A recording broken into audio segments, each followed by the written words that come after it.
Good morning, everybody. Welcome to today's Meeting of the Minds webinar on emerging urban mobility solutions from Michigan. My name's Jessie Feller-Hahn, and I'm the Executive Director of Meeting of the Minds. We are a global thought leadership network and platform for knowledge sharing with year-round digital and in-person programming. We connect global urban sustainability, innovation, and technology leaders across sectors to share best practices, tools, and solutions through our blog, meetingoftheminds.org, monthly webinar series, and more than 20 in-person events each year. Some events coming up that you might want to join us for. Our next event is in Cleveland next week, actually, on May 23rd, where we're focusing on mobility, data, and equity solutions, specifically as it relates to the Cleveland, Akron, Columbus region. We're almost sold out, but we do have about 6 spots still available. We'll have about 70 plus folks in the room for that next week. Next on our calendar is our Ann Arbor Mobility Summit, which convenes on June 14th, as the title suggests, in Ann Arbor. And today's webinar is very much a preview into what we will be discussing at the summit for those of you who can't join us. We are sold out for the summit, but we will be discussing these themes, topics, and tools at our 12th annual Fall Leadership Summit, which convenes in Sacramento, California from November 27 to 29. Scholarships are always available for public sector leaders, nonprofit executives, entrepreneurs, and academics to attend all of our events throughout the year. And you can find more information about our scholarships in the footer of our homepage on the website. Information on all of our events is available at meetingoftheminds.org. And without further ado, I'm pleased to introduce our 3 presenters today. First, we'll have Paul Krutko, who is Ann Arbor Spark's President and CEO. He's also our partner for the Ann Arbor Mobility Summit that we're putting on in June.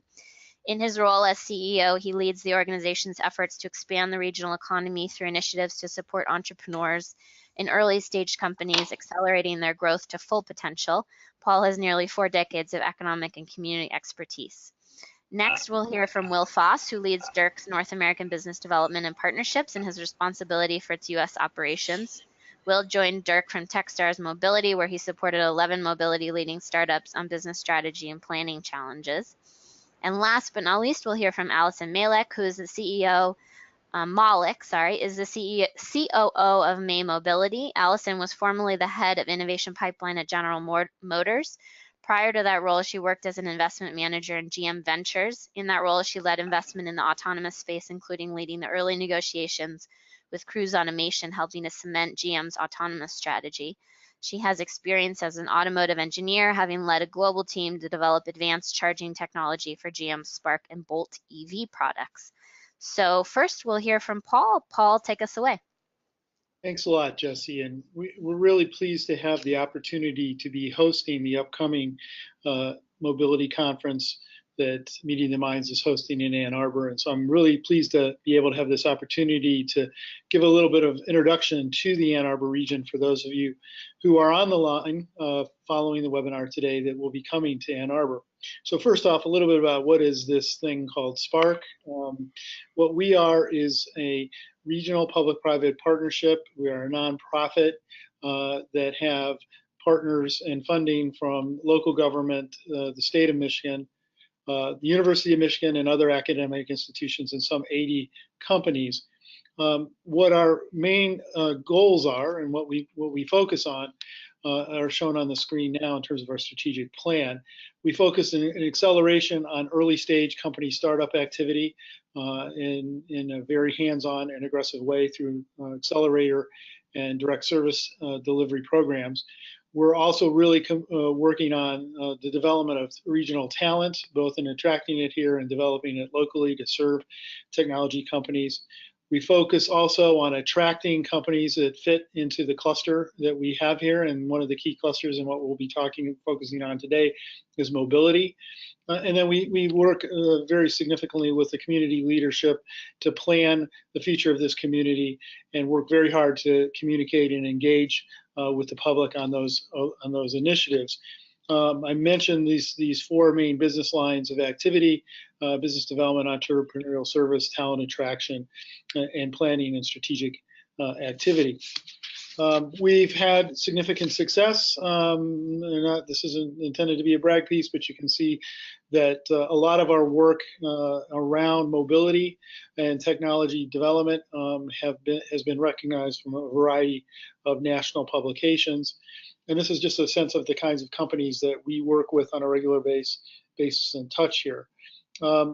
Our focus as an organization, and I think one of the reasons why Gordon and Jesse and the team thought we would be an appropriate partner for this particular upcoming summit, is that we are and have the reputation of being and continuing to grow into a world-class center for mobility solutions. To frame that in terms of sort of the resource base here, it's probably not well known around the country, around the world. There is a sense that Southeast Michigan is a center for automotive activity and has been, for more than a century. But it's important to note that 76% of all U.S. research and development in automotive and mobility technologies is done in Michigan. And noted on the screen is in particular in Ann Arbor, Toyota, Subaru, and Hyundai, Kia have their North American R&D facilities located in Ann Arbor and are significant partners with us in the projects that we're engaged in. And I'll talk a little bit more about what they are doing here in partnership with us in a few more slides. In addition to that, though, both from the university perspective, the University of Michigan has had a long leadership in terms of transportation research through its Transportation Research Center. But also, one of the reasons why so many foreign-owned companies are located in Ann Arbor is this has been the home Ann Arbor has been the home for the EPA National Fuel and Vehicle Laboratory since the beginning of the EPA. And also recently, we've had a significant cluster develop here in a number of companies around cybersecurity. And that is a particular issue as we talk about mobility solutions moving into the future. What that's meant is there are now 189 mobility companies that are clustered, and Washtenaw County is the county that surrounds Ann Arbor. So we've got a very significant density of early stage companies and mature companies all working on bringing mobility solutions to the world. As an example of that leadership, about 5 years ago, the University of Michigan developed the first purpose-built facility in the world for testing connected and autonomous vehicles on a 40-acre site on the campus. What's unique about this, and it's now its big brother that I'll talk about in a second, is that this was an open source facility. There are well over 40 company partners who have invested and have done testing on this site, both in terms of proving proof of concept, validating technologies, and looking at potential commercialization activities. That's led to the development of the American Center for Mobility, and this is a very key feature of the upcoming mobility summit. Participants are going to be able to actually get on this facility, see demonstrations, and really have a hands-on opportunity to see what it's about. But what it is one of the federally designated facilities that will create an environment where connected and autonomous vehicle kinds of products, services, solutions can be tested and validated in a closed, controlled environment. So what we do know about that is that much of the validation is going to be done through simulation, much of it is going to be done through on-road testing, but clearly for public acceptance and for testing a number of edge cases, a controlled environment is very, very necessary. So this is just a schematic of the site, just a little bit by way of background. This site was one of the arsenals of democracy during World War II. This is where Henry Ford was able to build a B-24 bomber in record ways, one bomber an hour. So this site is 500 acres. it was 40,000 people work there, and it was served by some of the first freeways in the United States. Facility was a part of the auto recovery project, was put into the GM bankruptcy in the mid part of the last decade. We came up with the idea to expand the M-City concept to this site and essentially create it in terms of 10 times the size of M-City and allow us to do highway speed testing, a very major urban environment that will be able to test vehicle solutions and mobility solutions in that environment. Just on the north, on the diagram, I don't want to belabor this, but what you see to the north is we have literally incorporated an existing freeway system into the testing site so that real traffic will flow through the site while vehicles are being tested at highway speeds in adjacent lanes in a very safe and controlled environment. This is just an illustration. You can see some of those same roadways that it is up and under construction. I mean, is under construction, but also operating. A variety of testing environments are present there. The photograph you see is an existing tunnel that has been constructed on the site, and the vehicle you see is Visteon, actually engaged in a testing protocol using that tunnel. Highway speeds within a tunnel, a curved tunnel, is something that a lot of people who are trying to develop solutions in this area are need for that activity. The other thing that was very key that made the site very attractive when we scraped the building out of the center of it was that those freeway overpasses were available to us and were already constructed without us having to rebuild them. And in fact, then what you're seeing with the Visteon test, that was being done in December on a snowy day. So you get a sense of the types of testing environments that are there and that people will be able to experience when they're in Ann Arbor.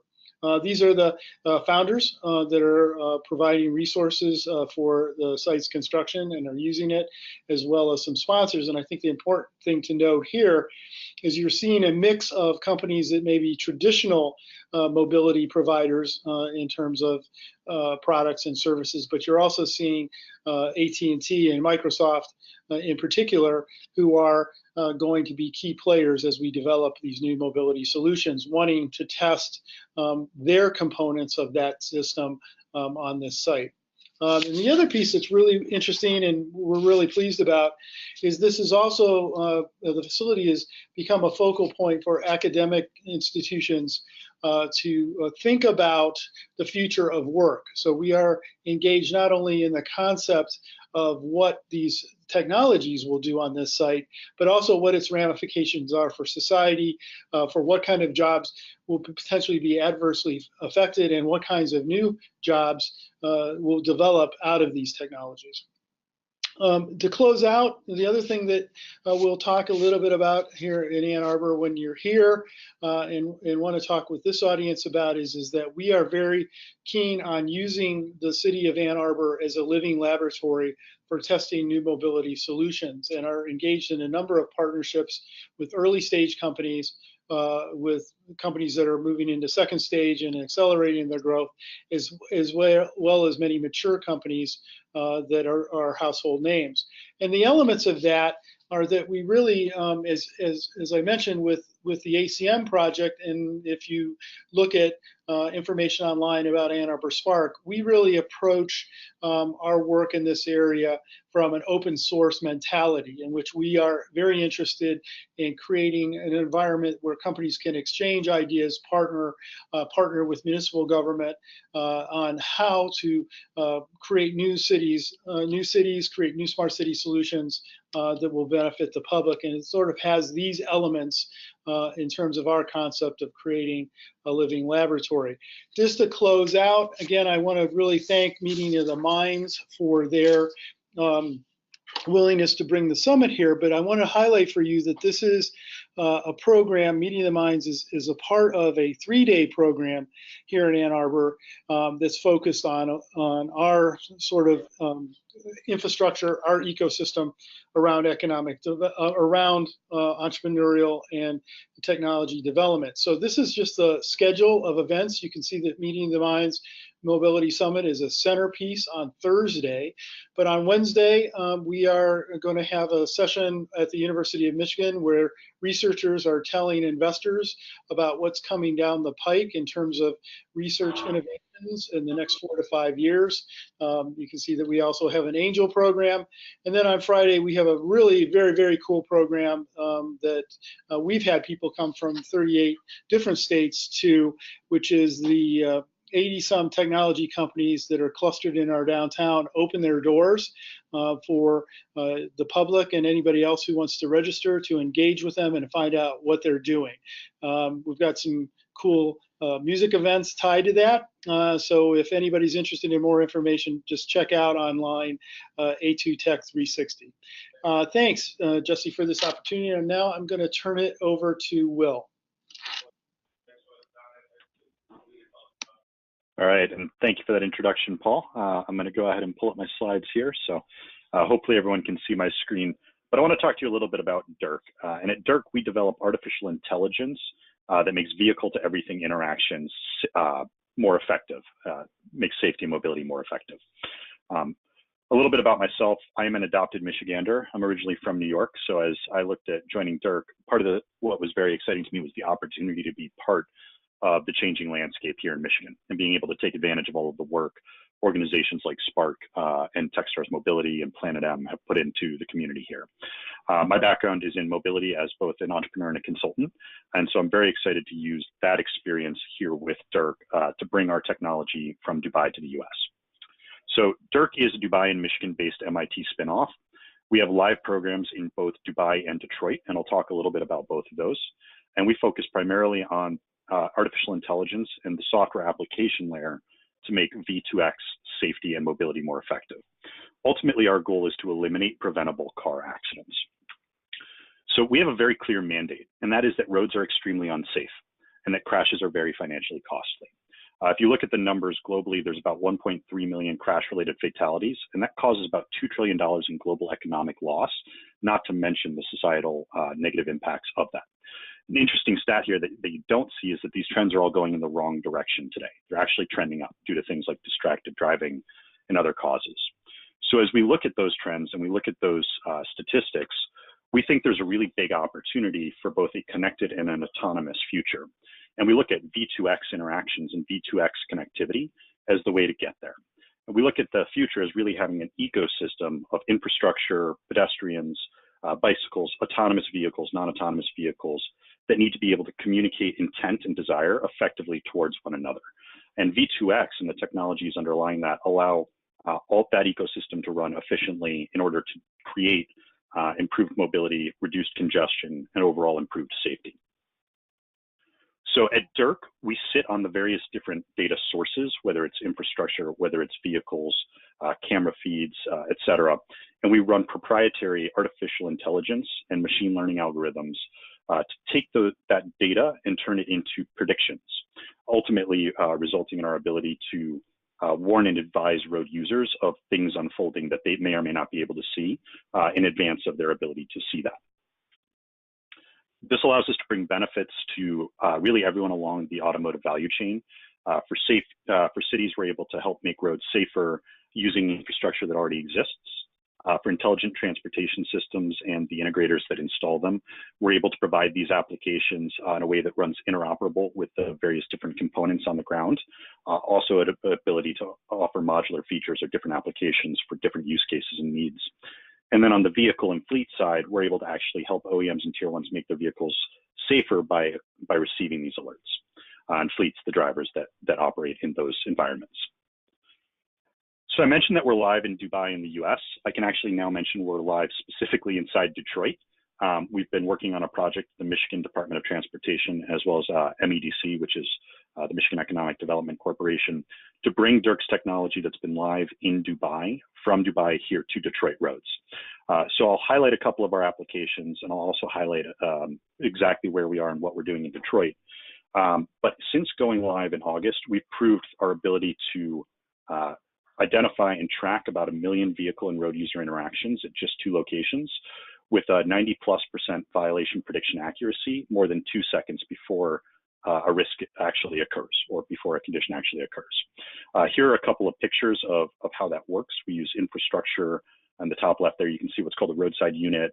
You can also see different data feeds, in this case visual, and then we provide those alerts to the vehicle interface. We do this through several different offerings. We call this intersection violation prediction, vulnerable road user. Basically, intersection violation prediction is predicting people who are going to run stop signs or red lights before they do that. Vulnerable road user is, think about that Uber type of a scenario where there's a pedestrian you may or may not be able to see. Maybe they're not communicating intent effectively. We can use machine learning and we can use our algorithms to predict their intent and communicate that out to vehicles, autonomous or connected. So I'll highlight 2 of the scenarios we have live here in Dubai. The first is that pedestrian use case.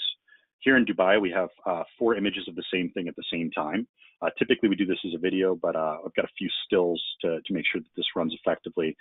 So here you can see a view from the vehicle. This is a camera we set up to track what the driver sees on a road like this. It's a well-lit road at night in Dubai, and the city has a camera that's trained on a crosswalk doing typical municipal types of applications, like counting the number of pedestrians. In this particular case, this is a really heavy pedestrian area. There's a school connected to a community center by a crosswalk, and the city wants to understand sort of the pedestrian flow, which is why they have a camera there. We add our intelligence to the raw data feed of that camera. And we run our algorithms to turn a detection of a pedestrian into the intent in order to alert this driver here of any potential risk. So I'll jump forward a few seconds. And what you'll see here from the driver's perspective is you actually can't see a pedestrian.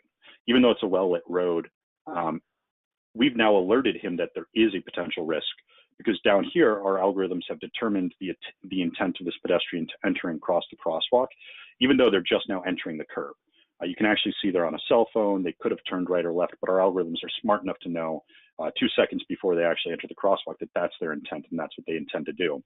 And that allows this driver to slow down from 75 kilometers per hour down to 40 by the time you can very clearly make out the pedestrian, and even lower than that as the pedestrian comes even more clearly into view. So in this particular situation, we were able to slow down the vehicle by providing this alert and avoid a risk from a pedestrian in this case.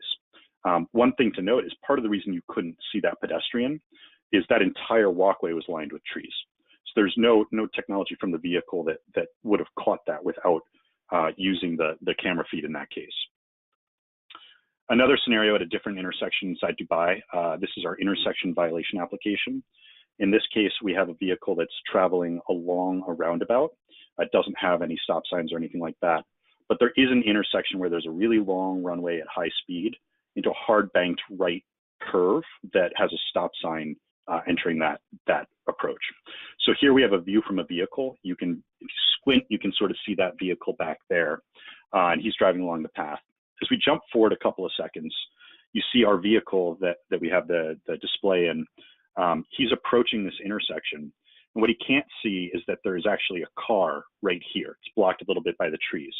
He's about 2 seconds from approaching that stop sign, and our algorithms have already determined both intent to cross that stop sign without stopping, and the likelihood that that's going to create a risk or that it will create a near miss or potential accident for the driver here. And that allows the driver to slow down significantly and ultimately avoid the near miss in this scenario, avoiding an accident in this case.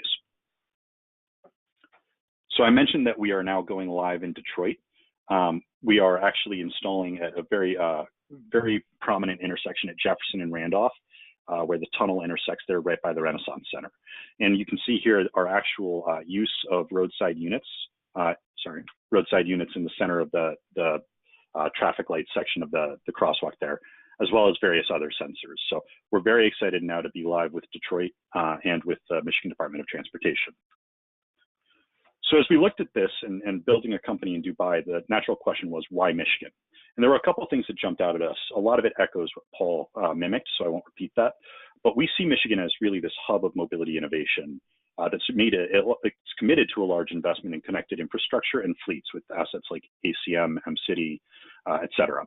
But it's also very accessible for the OEMs and tier ones. And one thing that Paul kind of hinted at as well was top talent. With all the major research universities here, the University of Michigan, we know we can fill any roles that we need with Michigan-based talent. And there was another final practical case here. Detroit in particular, it's one of the worst cities in terms of road fatalities. And so for us, our ability to have an impact here on the roads while taking value from some of the assets and access that Michigan creates was really important. And we think about the number of assets here that we can take advantage of. The state has done a really great job of building an ecosystem of partners between the Michigan Department of Transportation, Ann Arbor Spark, the City of Detroit, American Center for Mobility, et cetera, Techstars Mobility Program as well. So one final plug here is we'd like to invite you all to come take a look at our deployment at Jefferson and Randolph, June 4th to 7th at the ITS America Conference in Detroit. We'll be running walking tours as well as highlighting a use case of both our pedestrian and our stoplight violation applications. We're also a finalist for the Best of ITS Award. So if you'll be at that showcase, stop by, give us a vote, and come say hi and learn a little bit more about DIRC. And then finally, our CEO, Dr. George Ude, will be sitting on a panel, The Road to Safety Through V2X Ecosystems on June 5th at 3:30 p.m. So with that, I'd like to go ahead and turn it over to Allison. Thank you, Will.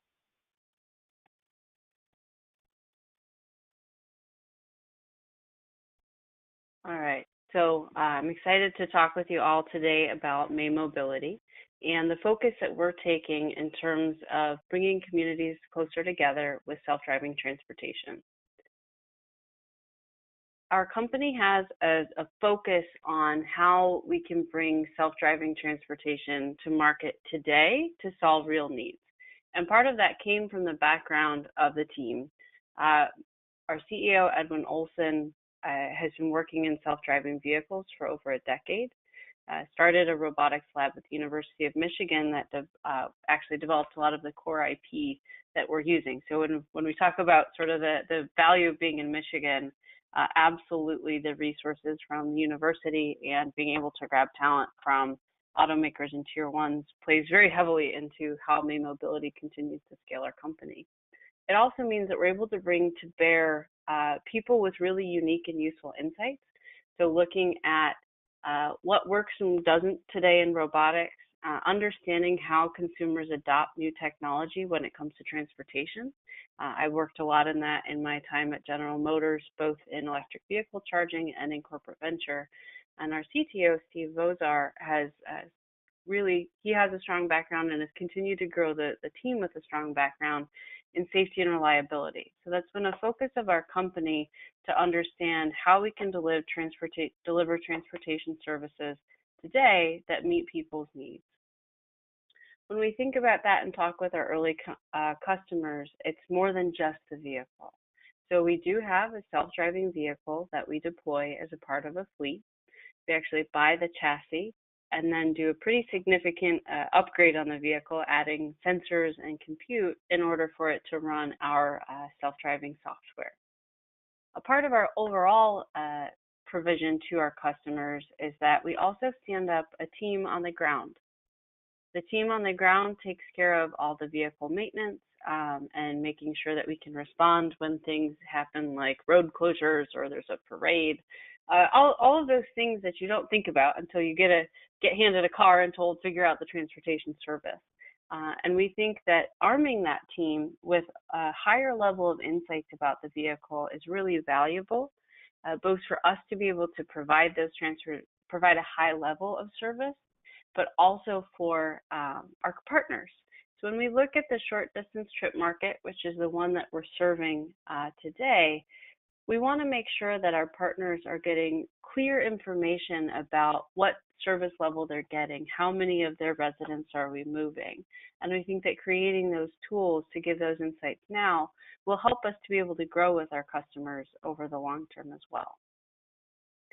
It is working. We've done demonstrations in Detroit, Michigan, Tampa, Florida, and Frisco, Texas.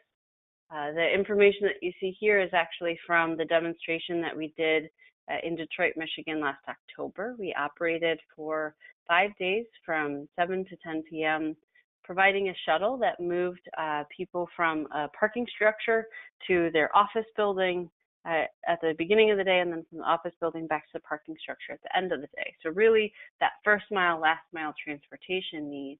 And we did it on public roads very much in downtown Detroit. So the left map kind of shows you the route that we took. The center map helps you to see that we were very much in mixed traffic. We actually went through one of the bar districts. So we saw everything from skateboards to mounted police, pedal pubs, pedicabs, cars, buses, and we're able to navigate that complex urban environment safely and efficiently. And that really comes down to the technology, being able to leverage the technology that the team developed at the University of Michigan, but also how thoughtful we are when we work with our partners to identify what are the road network segments that need to be served, so sort of understanding block by block how people use the road network and making sure that we can operate effectively in that environment. And what was really exciting for us was the insight that we were able to get from everyday people. So we were transporting people that usually got moved in a 30-passenger bus, didn't sign up as a tech-first adopter to try this new thing, just showed up where they usually pick up their bus and there happened to be our vehicle. And so we got a lot of really candid feedback. The first day, the corner that's sort of at the bottom left of the map on the left side that looks pretty, it's a tight angle. The first day we got feedback that we accelerated a little bit too quickly around that angle for some people's comfort level. And so what we did is we just were able to change the acceleration profile, slow it down a little bit, and didn't get that feedback for the rest of the week. For the rest of the week, the type of feedback that we got was to bring the vehicle back as a full-time service, to add things like music and add things like cup holders, which to us helped us understand that we had built a level of confidence and comfort with this as a transportation choice, that people's concerns had moved from, can it drive us safely, to creature comforts, which I think is a really big milestone. As we talk with different partners about sort of what we do today and where we're headed, we work with people today on microtransit, where we're understanding sort of individual road segments and going from there. Where we see this going in the future is the ability to have more and more fleets that can service more and more road segments in a city. So eventually we can get full coverage. And we want to work to a future where everyone uses main mobility every day.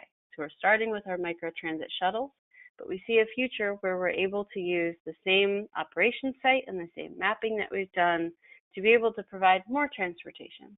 Everything from high-end sedans through 30-passenger buses, so we can bring in the right mix for every community. Thank you so much for your time today. And with that, I think we hand back over to the Q&A.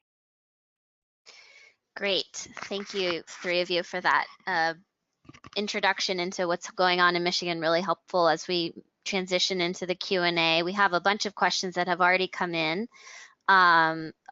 Some of them are related to Will's slides, a lot of requests for Will's slides, but we are not going to post them, but you can, we will have the recording of this webinar available for you, so you can review the webinar and distribute the webinar recording if you'd like to see his slides.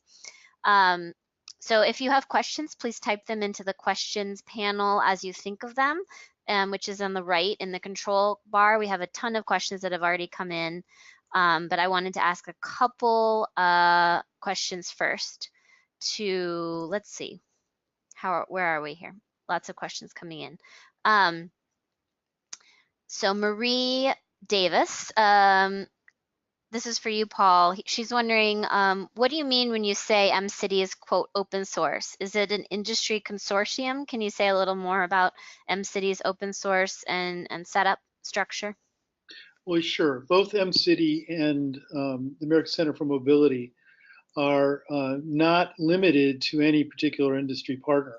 So if a company at whatever scale wants to potentially use those facilities, basically they need to just reach out to those facilities and work out an arrangement in which they can use them. That's different from, as we know, certain companies. Google has built a significant facility somewhere in the Central Valley. That's only for Google. There are facilities that Toyota, for example, has in Japan that are only for that company. So that's what we mean by it, that this is intended to create collaboration, but also create an environment where companies don't have to invest and create their own purpose-built facilities, but they can use these on an as-needed basis. Great. Thanks for that. And Manohar Kamas, this is for you, Will. He's asking, how can third party get access to your software? Is there a cost, or is it free, or what's your business model? Yeah, so good question. It really depends on the business partner. So if you're looking to use our data, that's a conversation we'd have to have. If you're a Siemens of the world, we have relationships with the top ITS companies, and we install our software on their equipment. Or we find a way to use their different sensors. So our business model today is working with municipalities and people that have budget for smart cities programs to show them the power of these applications, the power of these data, as well as to make fleets that operate in those geographies more effective and safer. And then ultimately we work with OEMs and tier ones to integrate our solutions directly into their vehicles and their capabilities to make their fleets and their vehicles and their drivers safer. So we license our software and we license our applications to do that. Great. Thanks for that. And if people want to get in touch with you, what's the best way, Will? Yeah, anyone who wants to reach out to me, it's will@derq.com, DERQ.com. And always happy to chat with potential partners or anyone who wants to learn more. Great.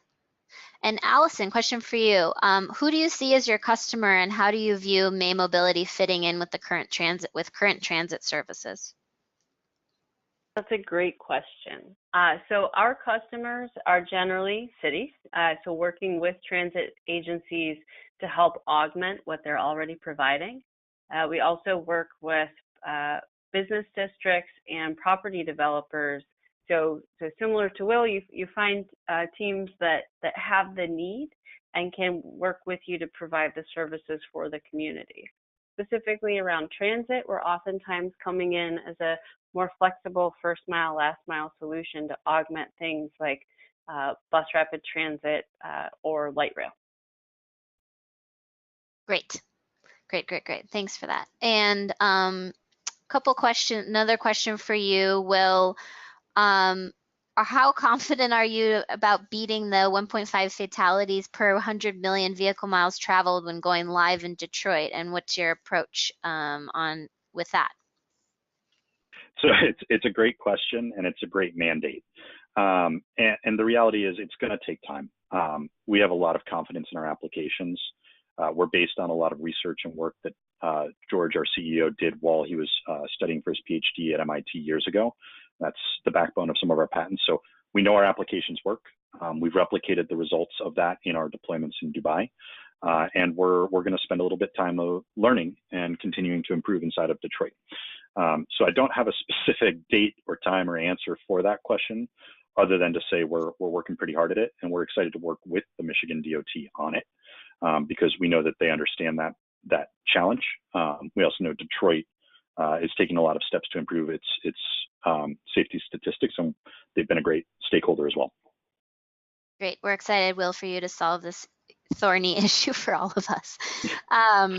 Another question for you, Will, from Nathan Freeling. How does telecom infrastructure such as smart poles, benches, hubs, and citywide integrated networks improve or assist deployment of your technology? It's a great question. Network and infrastructure is definitely a consideration as we put together our deployments. A little bit about our solution. In what we're doing from a safety perspective, latency time is critical. So we do a lot of our calculations at the edge. We do a lot of our algorithms at the edge. But we have to use machine learning to be able to improve our algorithms. And so we use cell networks, we use broadband networks, depending on where we are, to be able to transmit our data to the cloud to run our models and improve our capabilities. So we do work with the network providers and with the telecoms. In our deployment in Dubai, we do everything via cellular. and our deployment in the US, we're actually very likely going to be using broadband in the long run. So that's a situation where we're going to be able to tailor it based on the specific geography and the capabilities that it has. For us, it's just a network. It doesn't really matter, as long as we can get the speed that we need to be able to do that. But we do look for partnerships across the value chain. And so if there's somebody from the telecom side that understands sort of the IoT capabilities and how Dirk can work with them, that's a conversation we'd love to have. Great.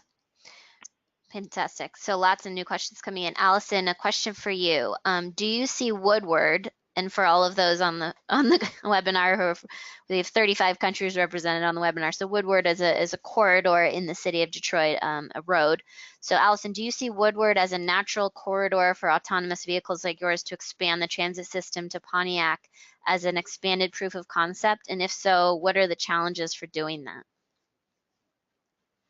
That's a great question. I'm going to answer it in two parts. First off, we at May Mobility think that long-distance self-driving transit doesn't quite yet make sense from both a business case, having enough cars on the road, and a technology case, making sure that you can handle the whole environment, the whole trip. So we really are targeted on trip distances of 1 to 3 miles. And Pontiac, off the top of my head, I want to call it at least 45 miles out from the city of Detroit. So when we look at self-driving transportation, I don't think that it's a great application today, but that's not to say that it's not a great application in the future. Roads like Woodward, which are long and straight and do connect a lot of communities, are great applications, though, for any type of transit to be able to connect communities, especially when you can have the roadway with priority light timing and things like that. So that way you can start to have your transit options have really efficient transportation up and down those types of corridors.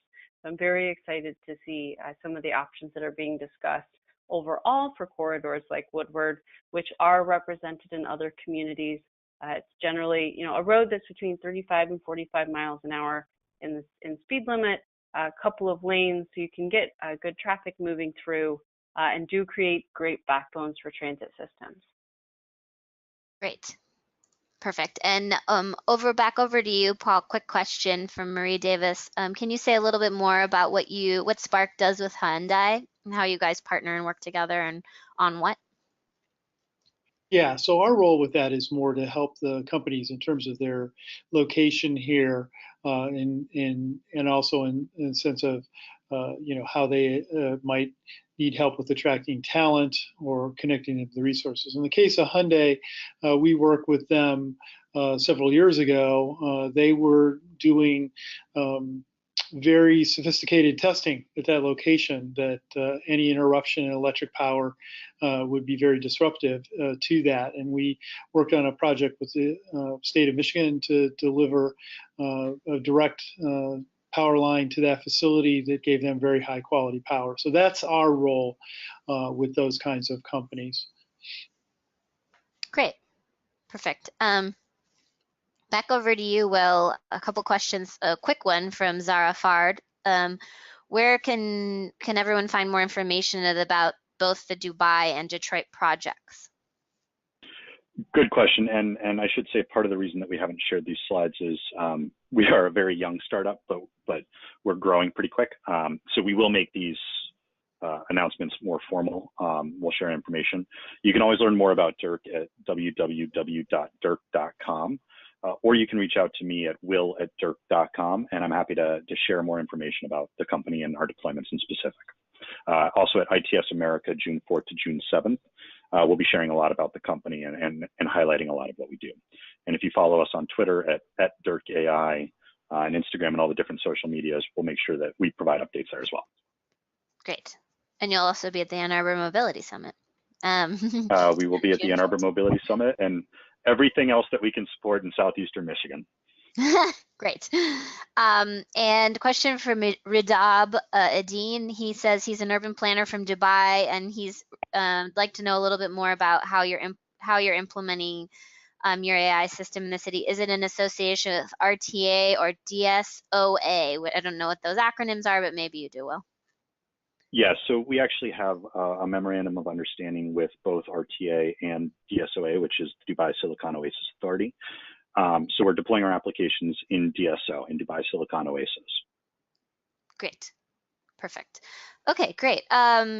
So question back to you, Allison, a couple questions from you. Are you doing any pickups anywhere in downtown Detroit right now, or at existing bus stops or corners, or what's the current or future look like for you guys in downtown Detroit? So in downtown Detroit, you'll be hearing more news in the near future, but I can't give any more specifics right now. Makes sense. Okay, great. Question from Scott for you, Allison. Can the May Mobility vehicle be incorporated with a demand response system for a modified fixed route delivery? High level, yes, we can fit into different demand response profiles. It really then comes down to working with the partner to understand what their specific requirements are. Great. And are you coordinating first last mile with existing transit systems? I know your demo in Detroit was with a private sector company moving their employees. Are you working at all with any transit systems? Yeah, so we did a demonstration actually for the transit operator in Tampa, Florida, HART, the Hillswood area. I'm not going to remember the acronym properly, but HART in Tampa. They want to add a sort of connector between a couple of bus rapid transit lines that run but don't quite connect to their transit center. And so we did a demonstration for that agency and are now in the process of writing up a proposal. So with the public agencies, we're working on a lot of proposals to RFPs, which take a little bit longer in terms of being able to say that we've won business, but we're definitely in a lot of discussion. Fantastic, great. Kevin Kusina, I love this question. I'll ask you, Paul. This is for everybody, for all three of you, but first to Paul, what's the problem either right now or coming up that keeps you up most at night? Oh gosh, well, so I may have a different perspective from my private sector partners on this webinar because they are very heads down focused on the growth of their company. For us, in terms of the region, it is making sure that we're communicating very clearly about the assets that I identified in my presentation, that this is a place where companies should think about who aren't here and are working in the space should think about this as a location for them. I think the second piece, and not go someplace else, is I guess the message there.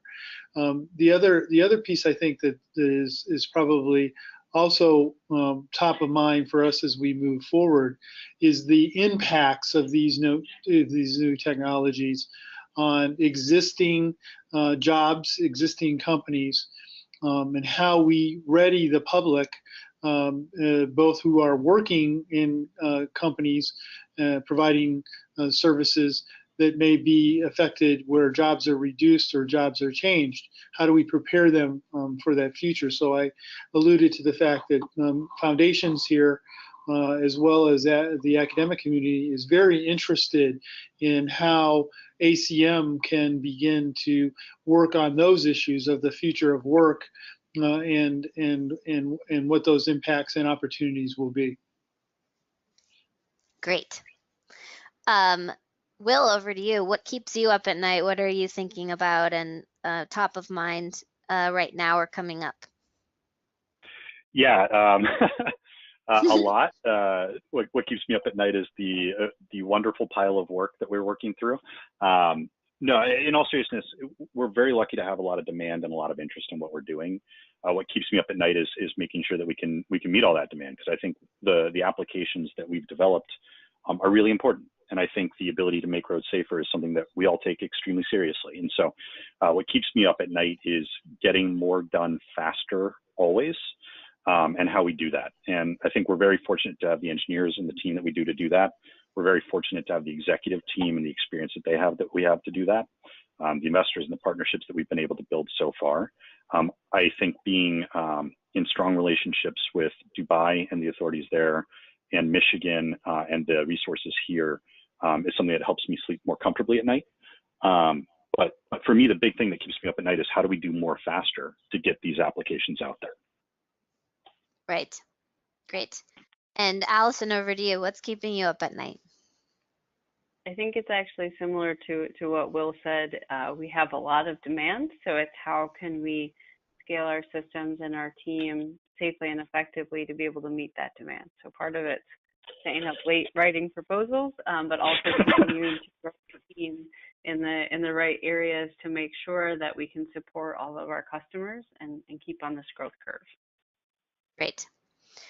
Great. Well, that was a fun question. We're going to get into the weeds with a few more questions. We have 8 more minutes before we wrap up.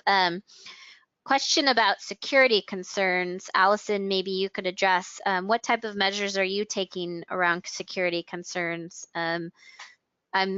Perhaps there's a cybersecurity piece of that question, as well as a personal security on shuttles. I'm not sure what Nicholas Finelli wanted to ask there, but let's address both of those. Allison, over to you first. Yep, so from a personal security perspective, talking with our public partners, that's absolutely something that's top of mind. And so we're working with them to develop both systems for in-vehicle detection of personal security concerns, but also having strong connections with the public safety departments in the communities where we deploy to make sure that we're able to address those safety concerns quickly. On the cybersecurity side of things, because we manage our own fleet of vehicles, we're able to lock them down using sort of industry standard high-end cryptographic keys that only we manage. So we're able to really reduce the number of attack vectors for our vehicles, and have also worked through sort of the vehicle architecture itself to make sure that it is secure. Great. And over you, cybersecurity and personal security, maybe less personal security issues, but yeah, addressing data privacy, cybersecurity, security generally. Yeah, so a couple answers. One, I think, mimic a lot of what Allison said, along the lines of industry standards. Two, we built just a really great team from an engineering perspective that takes security very seriously. Engineers like Jesse on our team, they've built businesses around security before. So we have really talented engineers that are designing the system in the right way. But a big part of what we do is we don't collect any personally identifiable information. Anything that we're collecting is sort of by definition anonymized. And so we're not using that information. We don't have any of the information to use in a nefarious way, or if it gets taken to use in a nefarious way. So that's part of how we manage it. I'll caveat it and say, obviously anything can change at any point of any time, but today that's part of what we do is we don't collect the personally identifiable information. And then the other side is, especially today, we're not changing the vehicle. We're not telling the vehicle to do something. We're providing an alert to a driver. In today's environment, that's really what is happening. It's connected vehicles receiving alerts. So the driver still has to take a corrective action. It's not us taking over the vehicle. Great. Paul, anything to add about the conversations you're hearing about how to support, or policies to support innovation in the state or in Ann Arbor whenever it touches on privacy, data, or cybersecurity? No, that isn't something that we are hearing, though I guess what I would add is that's one of the critical features relative to both the American Center for Mobility Project. It will have an ITS system, and it will create an environment where solutions can be tested in a controlled environment in terms of their resistance to hacking and other things. So, I mean, one of the features of these kinds of facilities around the country and around the world is that's an important factor that we really need to focus in on. Yeah, great. And probably another reason why Microsoft and AT&T are two partners at ECM. The telecoms are starting to play a larger role, as well as the data consulting firms as well. Yeah, absolutely correct. I think that the public's acceptance, given what the question was, this concern about privacy is going to be key. I mean, some of the survey data says that 65% of the public is still very skeptical about these great solutions that my colleagues are offering. So how do we make the general public feel more comfortable about these solutions over time and accept them? Great. Great. And Allison, a few questions about TNCs as a potential customer or a competitor. Another question about, why take Me Mobility over Uber? What's the difference? And how are you guys see yourselves as defending your business model against TNCs as well? So a bunch of questions about your model against TNCs. Any thoughts? Yeah, so TNCs in general serve a very specific purpose, and although they're trying to grow their access, aren't generally trying to serve as specific of routes with as specific of customers as we are today. So as we keep that in mind with where they're operating today, there are still two different markets. Shuttle buses still exist, public transit still exists. And so we're coming in at it from a different line. That said, I think in time, if TNCs can get self-driving systems that work, we will be competitive. However, with the expertise of our team, we know that the approach of being able to run a self-driving vehicle in even just an entire downtown, the technology is not there yet, which is why we're taking such a specific approach in terms of looking sort of block by block and making sure that we can operate safely. And so we think that we will have a significant head start advantage to be able to get to scale before they will be able to actually operate self-driving vehicles. Great. Last question for you, Will. What is Dirk's thinking on the role DSRC plays in V2X? From Shannon. Yeah, it's a great question. So our perspective is honestly, it doesn't matter to us whether it's DSRC or CV2X or 5G that ends up being the winning communications methodology, because for us it's a communications methodology. It's a way to send these alerts. Now, what I will say is there's been a lot of investment. There's been a lot of testing put into DSRC, and that will happen with 5G, but it hasn't happened yet. And so I think there's a sort of a question for a municipality in particular as to what's your timeline and how do you want to get started? And that's what's important to us, is understanding where they are in that decision spectrum. So today, for our deployment in Detroit, for example, we're going to be using DSRC because that's what's commercially available off the shelf. But should that change, or if a municipality has 5G that they want us to use, we're communicating using sort of standard methodology. So it doesn't really matter from our perspective. Now, I could bug you with all sorts of Will Foss opinions, but I'd love to have that conversation over a coffee or a beer and one-to-one. So happy to do that at some time as well. Great.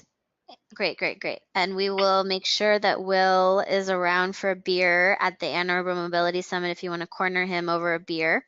And Paul will be there as well. And so and Allison May Mobility is participating in the Mobility Row event on June 15th, correct? So you'll be in Ann Arbor?